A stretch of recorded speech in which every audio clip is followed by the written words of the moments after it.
வணக்கம். இன்னைக்கு 30 நவம்பர் 2022, நேரம் வந்து சரியா 9 மணி 20 நிமிஷம் ஆகுது. 6th கேண்டில் போயிட்டு இருக்கு.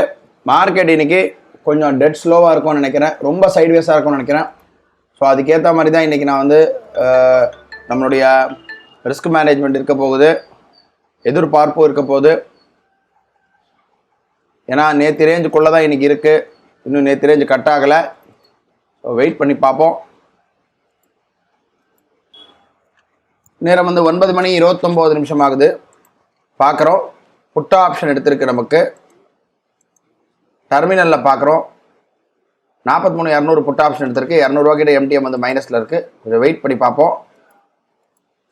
நேரம் பார்க்குறோம் சரியா 9:45 ஆகுது. நமக்கு செல் எடுத்து நேரம் பார்க்குறோம் சரியா 9:45 ஆகுது. நமக்கு ஆல்மோஸ்ட் கீழே வந்த உடனே நம்ம ப்ராஃபிட் ரீச் ஆகிடுச்சு. ஆக்சுவலாக நான் இன்றைக்கி அதிகமாக போடல, 2000 தான் போட்டு வச்சுருந்தேன். ஏன்னா இன்றைக்கும் நான் வெளியில் போக வேண்டிய வேலை இருக்குது, அதனால் இன்றைக்கி நான் அதிகமாக போடலை. ஒன்று வந்து டார்கெட்டில் அச்சீவ் ஆகிடுச்சு, இன்னொன்று வந்து ப்ராஃபிட் ரீச் ஆகிடுச்சு. ஓவரால் ப்ராஃபிட் பார்த்தீங்கன்னா நமக்கு வந்து ஒரு 2000 ரூபா கிட்ட இன்றைக்கி ப்ராஃபிட் புக் ஆகிருக்கு. 1922 ரூபா கிட்ட ஒரே காலில். இதோட நாளை வந்து ஒரு புது ட்ரேடில் சந்திக்கலாம். நன்றி, வணக்கம்.